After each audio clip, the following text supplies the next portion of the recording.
And now on Nights with Steve Price from the 50 Up Club, Christopher Zinn.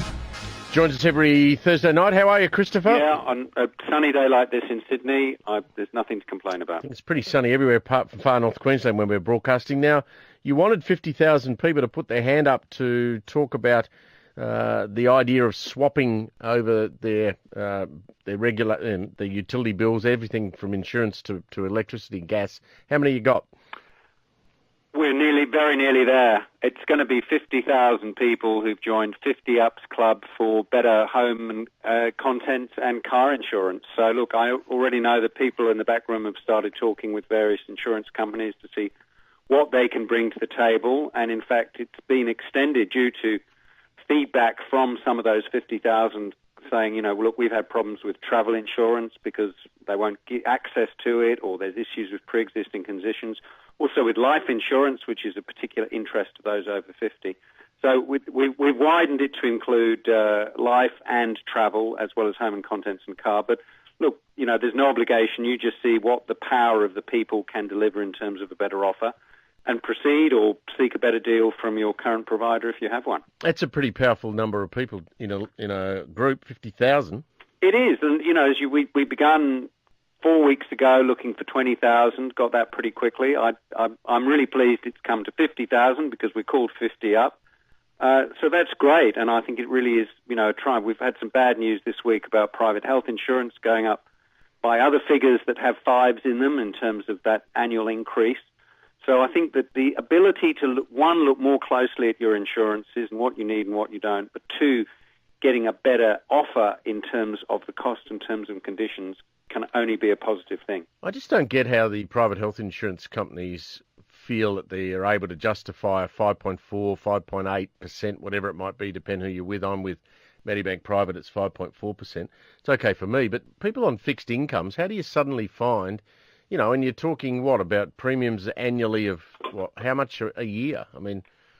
Well, it can be, for a family, it can be a couple of thousand plus. That's right. Certainly if they have extra as well as just the private hospital cover. So you're going to find another 100, 150 a year just to stay with the same level of cover. How do they keep justifying those increases? Well, they justify it because it is regulated and that the government have to sign off, and there has been some pushback this year. They justify it because the rate of medical cost inflation is higher than general inflation because of technology demand and goodness knows what else. But I agree with you. They don't justify it to about the 500,000 people who've dropped cover or reduced their cover or bought junk policies or whatever in response to this. So, there's, it's becoming less and less effective as a policy, I'm afraid, because it gets more expensive and less people, despite the sticks and carrots, want to be a proper part of it. I got a challenge for you because I know you're good at this sort of stuff. I heard a talkback call during the week, someone who said they tried to compare, it might have been actually Tom Elliott on 3RW, tried to compare different private health insurance policies to see whether he could get a better price for the one he had, and he said it was impossible to do the comparison. And he was talking to the boss of Bupa, who agreed and said, well, you're right, it is impossible. It's very difficult to compare. Well, it shouldn't be.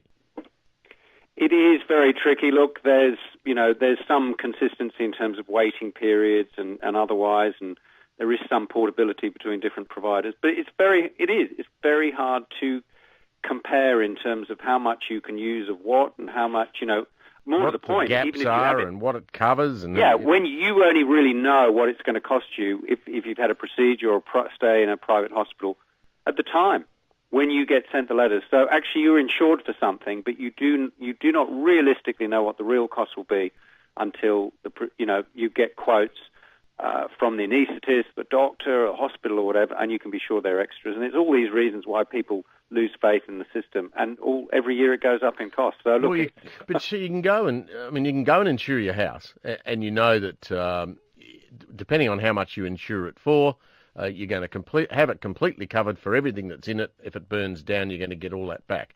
You can, with your car, you can insure it at market value. You can insure it at replacement value. You know exactly what you are going to get back if it gets totaled in an accident. You cannot go and say to your private health insurer, well, if I have a heart attack, how much is this going to help me? Well, look, that's why some people don't think it should be called insurance, because, we're used to insurance meaning certain things in terms of those you just outlined, but private health insurance is actually something quite different. But I think it underlines the reason why, one, there's power in numbers, but two, it's actually finding out, sharing the stories that we have, and really pressuring where necessary for regulatory change so that actually things are clearer, they're more transportable, they're more transparent. And some of that has happened in insurance, but I think there's a lot more to go. Well, we saw poor old Tony Gregg's family this week who are going to take the life insurance company that he was involved with to court because Tony Gregg basically had to live another year for the policy to pay out, otherwise it was worthless. What's the point of paying the premiums? Well, exactly. As I understand it was a trauma insurance, and there was some conflict between the life and the trauma, and life is made up of, total and there's various different elements of life. I'd suppose, without knowing about that issue, as I understood it, those policies should have been sold only by a financial advisor, i.e. you have to be properly background and brief, because I saw a bank spokesperson say they were too complicated to buy online. And that takes us to another issue. Yes, you do need advice, but where do you find trustworthy and competent advisors? Of course, they're out there, but you need to make sure, particularly in terms of life cover, that they're looking after your interests. And this week, ASIC, the Securities Investment Commission, have had something else to say about life. And would you believe people who sell cars have been selling life insurance to 18 and 20-year-olds at massive amounts? People who don't need life cover, and ones that is very hard to get any payout. Car yards?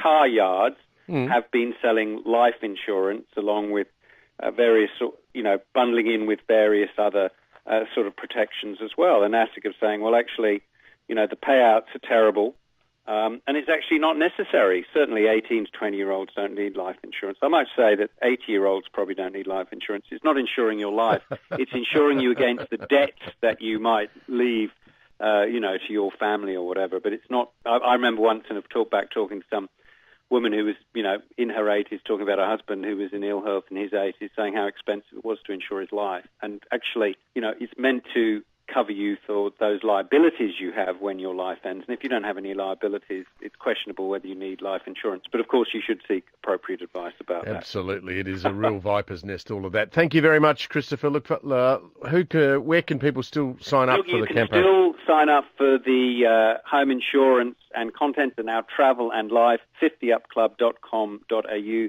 Closes at the close of business tomorrow, Friday, but close of business is going to be late with everything that's happening, I'm sure. Good stuff. Thank you, Christopher. Talk to you next week. Thanks so much, Steve.